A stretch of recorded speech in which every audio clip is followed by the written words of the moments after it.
귀한 찬양에 감사를 드립니다. 좋은 말 우리 장로님 다 하셨으니까 저는 한 가지 곤면만 드리겠습니다. 정말 아름답습니다.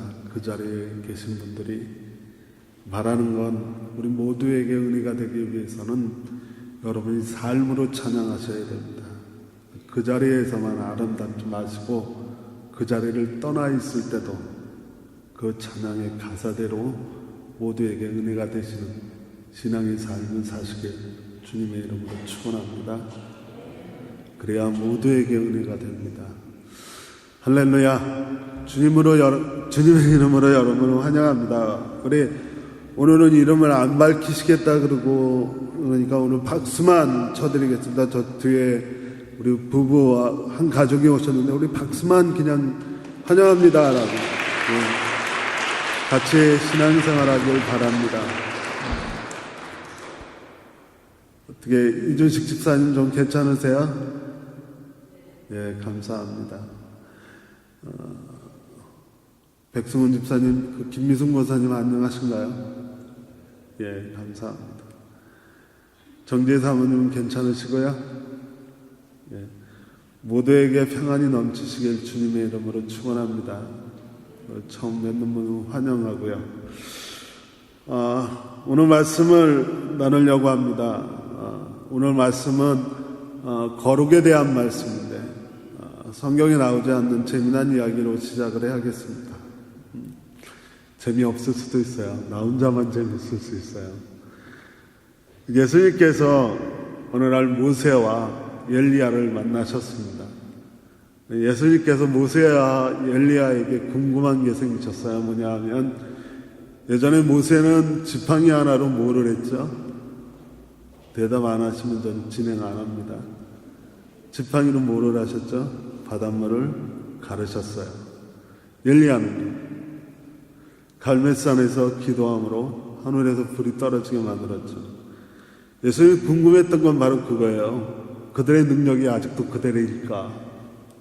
예수님이 안녕들 하시는데 당신들의 능력은 여전하시죠? 그랬더니 여전하대요. 그래서 예수님이 모세에게 한번 보여달라 그랬더니 예수님이 모세가 지팡이를 딱 들고 바다 갈라져라 딱 하니까 바다가 쫙 갈라졌어요.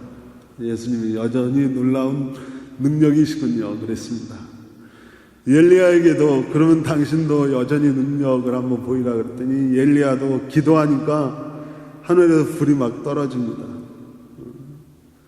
모세와 엘리야가 자기네들만 하고 가만히 있을 리가 없죠. 예수님께 그러면 예수님도 평소에 대단하시다고 우리가 보았는데 예수님도 여전하신가 한번 능력을 한번 보여주시죠. 그랬습니다. 그래서 그 중에 무리를 걷는 게 가장 드라마틱하다고 예수님에게 무리를 좀 걸어달라고 그랬어요.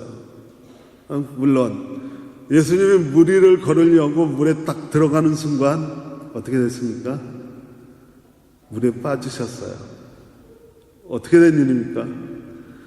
아직 모세도 바다를 가르고 엘리야는 하늘에서 불을 떨어지게 만드는데 예수님은 무리를 걷지 못하고 물에 빠져버리셨으니 어찌 된 일입니까? 혹시 이유를 아시는 분 계십니까? 저는 이거 12월 31일 날 퀴즈 내용입니다. 이유를 아십니까? 지간에서 얘기했더니 예수님이 그동안 너무 많이 먹어서 살이 쪘다고. 그런 이유는 너무 싱겁습니다. 시간이 없으니까 그냥 제가 말씀드릴게요. 예수님이 물에 빠지고 나서 나오셔서 하는 말에 아차 내가 잊은 게 있다. 내가 십자가에 못 박히느라고 발에 못자국으로 구멍이 났대요. 그래서 물 위에 올라가는 순간 그 구멍으로 물이 다 새서 물에 빠질 수밖에 없었다고. 예, 그렇습니다. 우리가 거룩이라고 하는 것, 그리고 능력이라고 하는 것, 신비라고 하는 것, 신앙이라고 하는 것 분명하게 말씀드리겠지만 능력에 앞서서 사랑의 흔적이 있어야 됩니다. 예수님이 하늘에서 불을 떨어지게 못했다고 해서 예수님이 바다를 가르지 못했다고 해서 예수님이 무리를 걷지 못했다고 해서 그것이 아무것도 아닌 것이 아니라 정말 중요한 건 그분 몸에 우리를 사랑하셔서 그 사랑 때문에 남기시는 흔적이 진실로 거룩입니다. 이런 생각을 하면서 오늘 본문 말씀을 좀 읽어보았습니다. 오늘 본문 말씀은 거룩에 대하여 거룩하여야 됩니다. 거룩한 백성이 되십시오라고 하는 말씀. 그래서 오늘 본문 1절과 2절 말씀을 보면 하나님께서 모세에게 이르길 너는 백성에게 가서 이야기하길 하나님 내가 거룩한 것처럼 너희들도 거룩하라고 말하라고 말씀하시는 겁니다. 거룩이라고 하는 것 일반적인 이해가 어떻습니까? 거룩에 대한 일반적인 그리스도인의 일반적인 이해는 구별되다입니다. 다시 말해서 하나님 우리를 거룩한 백성으로 삼으셨다라고 하는 것은 이 죄악 많은 세상에서 우리를 구별해서 하나님의 백성으로 구별시키셨다라고 하는 거죠. 좋은 말입니다. 나쁜 말 아니에요. 그런데 누군가 저에게 목사님 참 홀리하십니다. 목사님 참 거룩하십니다. 라고 이야기하면 이게 욕인지 아니면 좋은 말인지 나쁜 말인지 구분이 안 가는 까닭은 왜일까요? 그리스도인에게 거룩이라고 하는 것은 그리스도인의 특징입니다. 그럼에도 불구하고 당신 참 거룩하다라고 이야기하면 그것이 별로 그렇게 좋은 말로 들리지는 않습니다. 불편하게 들리고 왠지 거북스럽게 들려요. 서재기 장로님 굉장히 거룩하세요. 좋으세요? 네? 홀리하십니다. 왜 이게 굉장히 좋은 말인데 왜 제가 지금 서재기 장로님 굉장히 홀리하십니다 그러면 제가 서 장로님을 디스한 것 욕한 것처럼 느껴지죠. 왜 그렇습니까? 이게 우리 그리스도인의 암울한 현실입니다. 그리스도인에게 거룩이라고 하는 것은 오늘 본문의 2절에 있는 말씀처럼 하나님 모세를 통해서 이스라엘 백성에게 말씀하시는데 하나님이 이스라엘 백성에게 나 하나님이 거룩한 것처럼 너희도 거룩하여라. 베드로 사도는 우리를 불러 이르기를 하나님께서 택하여 구별하신 거룩한 백성이다라고 이야기합니다. 그럼에도 불구하고 왜 이 거룩이라고 하는 말이 우리에겐 지금 욕처럼 들리며 왜 이 거룩이라고 하는 말이 우리에겐 불편할까요?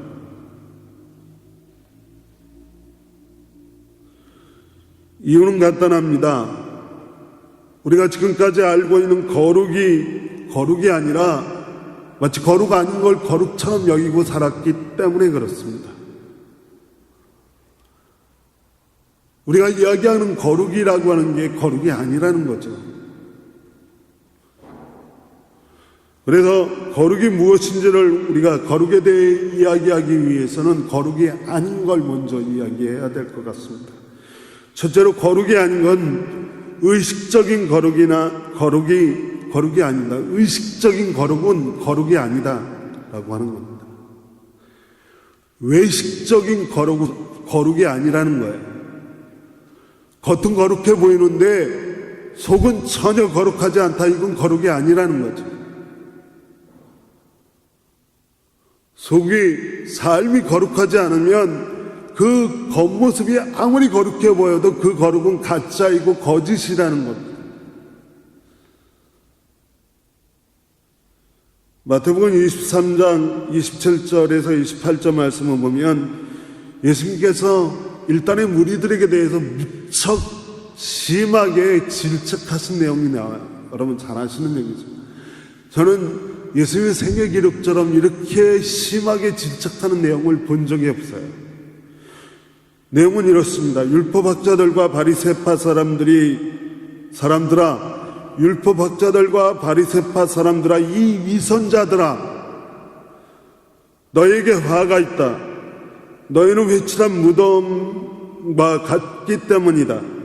그것은 겉으로는 아름답게 보이지만 그 안에는 죽은 사람의 뼈와 온갖 더러운 것들이 가득하다.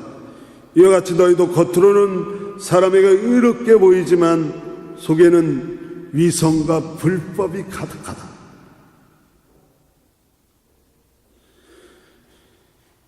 이 바리새파 사람들이라고 하는 사람들, 율법학자라고 하는 사람들에게는 분명한 종교 생활이 있는 사람들입니다. 지금으로 이야기하면 정기적으로 예배를 드리는 사람들이고, 누구보다 앞서서 그 예배를 섬기는 사람들이고, 성경도 많이 보는 사람이고, 헌금을 했다면 11조도 꼬박꼬박 하는 사람들일 건, 그럼에도 불구하고 주께서 그들을 심하게 질책하시는 이유가 뭐죠? 그것은 그들의 그 거룩이 가짜이기 때문에 그렇습니다. 이들이 가짜가 된 이유는 간단해요. 오늘 본문 말씀을 보면 레위기 19장 1절에서 2절 말씀과 그리고 9절에서 18절까지 말씀을 읽고 있는데, 거룩이라고 말씀하시면서 하나님이 결코 그 거룩의 내용을 말씀 안 하실 리가 없는데 1절 2절만 읽고 18절은 읽지 않았습니다. 1절 2절은 추구하는데 거룩의 진짜 내용인 18절은 추구하지 않습니다. 다시 말해서 거룩은 한데 내 이웃을 내 몸같이 살아가지 않는다. 내용이 없는 거룩입니다. 2절만 추구하고 18절을 추구하지 않는 거룩은 가짜입니다. 거룩이 아닙니다. 두 번째로 거룩이 아닌 것은 위치적 거룩은 거룩이 아닙니다. 지금 성가대에게도 권면 드렸습니다마는 저 자리에서만 거룩하고 저 자리를 벗어났을 때 거룩하지 못하다면 그 거룩은 가짜입니다.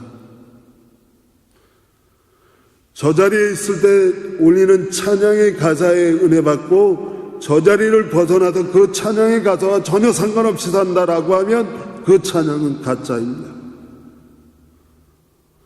교회 안에선 거룩한데 교회 바깥에 나가면 전혀 거룩한 삶의 모습이 없다면 그 거룩은 가짜입니다. 거룩이 아닙니다. 교회 안에서만 거룩한 것이 아니라 교회 바깥에서도 거룩해야 됩니다. 마가복음 9장에 참 신비로운 사건이 하나 나옵니다. 마가복음 9장의 신비로운 사건을 우리는 흔히 변화산 사건이라고 이야기합니다. 예수님께서 산에 올라가시면서 특별히 사랑하는 베드로와 야고보와 야고보의 형제 요한을 데리고 산에 올라가십니다.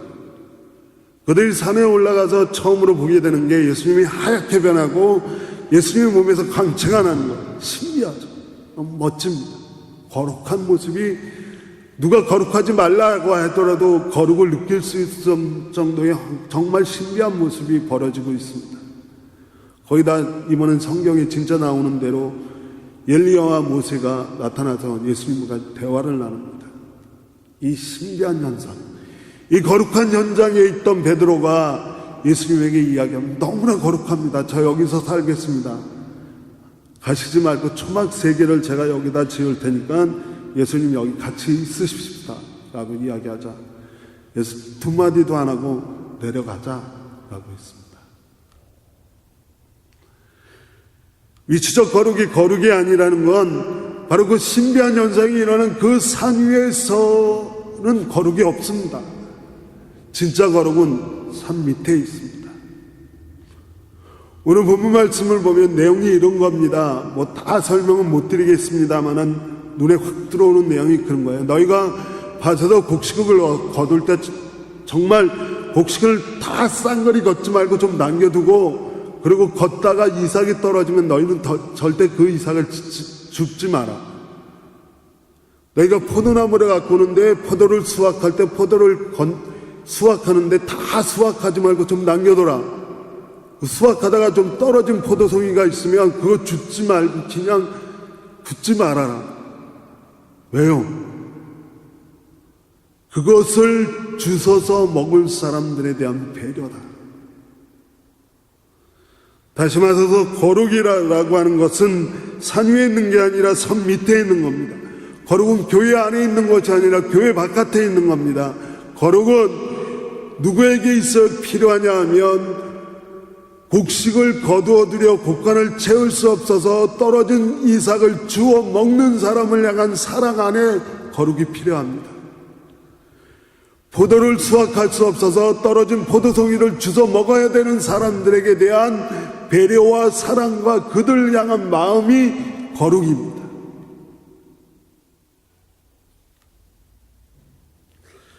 그래서 교회 처음 왔을 때 제가 여러분하고 같이 나눴던 말씀 중에 너희는 교회의 빛이다. 너희는 교회의 소금이다. 맞습니까? 맞아요? 아닙니다. 틀렸어요, 장로님. 너희는 세상의 빛이고 너희는 세상의 소금이다가 맞습니다.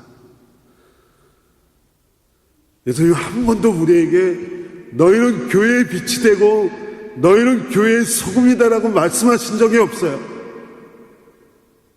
너희는 세상의 빛이 되고 너희는 세상의 소금이다라고 말씀하세요. 위치적 거룩은 진짜 거룩이 아닙니다. 세 번째로 보여지는 거룩은 거룩이 아닙니다.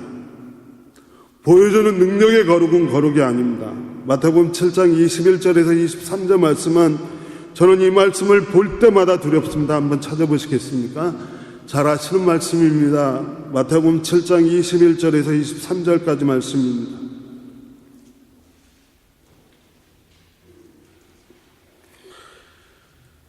나더러 주님 주님 하는 사람이라고 해서 다 하늘나라에 들어갈 것이 아니라 하늘에 계신 내 아버지의 뜻을 행하는 사람이라야 들어간다. 그날에 많은 사람이 나에게 말하기를 주님 주님 우리가 주님의 이름으로 예언을 하고 주님의 이름으로 귀신을 내어쫓고 또 주님의 이름으로 많은 기적을 행하지 않았습니까? 할 것이다. 그때 내가 그들에게 분명하게 말할 것이다. 나는 너희를 도무지 알지 못한다. 불법을 행하는 자들아 내게서 물러가라. 나는 너희를 도무지 알지 못한다.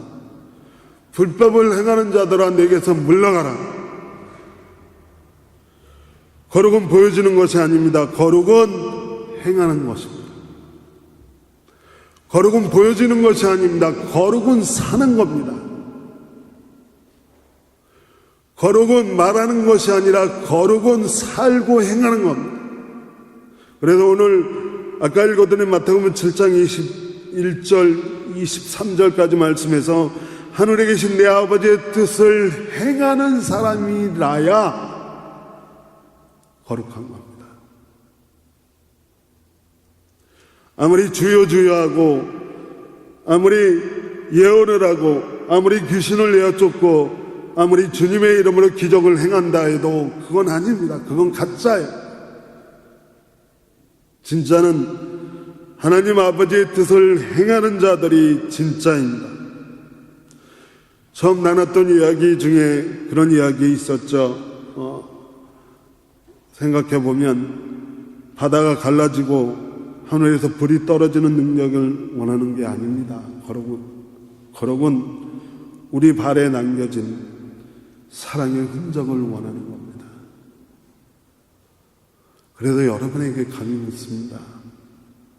여러분의 삶 속에 여러분의 교회를 사랑해서 남겨진 흔적이 있습니까? 그래서 감히 여러분에게 묻습니다. 여러분은 성도들을 사랑한다라고 이야기하는데 여러분 삶 속에 누군가 성도를 사랑하다 남겨진 흔적이 있으십니까? 여러분 하나님 나라를 이루어 가신다라고 말씀하시는데 여러분들이 하나님 나라를 이루어 가기 위해 여러분의 삶 속에 남겨진 흔적이 있습니까? 어쩌면 그 흔적이 없으면 그 모든 것 가짜였을 수도 있습니다. 그럼 정말 거룩한 건 뭐냐? 짧게 말씀드리겠습니다. 첫째는 정말 거룩은 버림과 내려놓음입니다. 우리가 내려놓음이라고 하는 말을 많이 듣죠. 예수께서 우리를 위해 자신의 생명까지 버리시고 내려놓으신 것이 정말 거룩입니다. 그리고 버려놓으신 사랑의 흔적을 몸에 가진 것이 우리에게 정말 거룩입니다. 교회를 위해, 사랑하는 성도를 위해 나의 생각과 나의 마음을 내려놓고 버림으로써 우리의 삶 속에 새겨졌을지도 모르는 흔적이, 그것이 정말 거룩입니다. 우리가 물에 빠져 들어간다고 하더라도 우리에게 여전히 사랑의 흔적이 남아있다면 그것은 거룩입니다. 두 번째로 거룩은 사랑입니다. 그래서 오늘 본문 말씀을 읽으면서 저는 이 말을 끝까지 데리겠어요. 2절에 머물르지 말고 18절까지 가자. 2절은 종교생활에 머무르는 거지만 18절은 너희가 너희의 몸, 내 이웃을 내 몸처럼 사랑하라 라고 하는 뜻을 행하는 자, 뜻을 사는 자의 모습으로까지 가야 된다라고 하는 겁니다. 세 번째로 거룩은 관계입니다. 오늘 본문 말씀을 보면 끊임없이 하나님과의 관계를 이야기하고 있고, 그리고 내 이웃과의 올바른 관계를 이야기하고 있고, 내 자신과 올바른 관계를 이야기하고 있습니다. 거룩은 하나님과 올바른 관계를 맺을 때 거룩이고, 거룩은 이웃과 올바른 관계를 맺을 때 거룩이며, 거룩은 나 자신과 올바른 관계를 맺을 때 거룩이 되는 겁니다.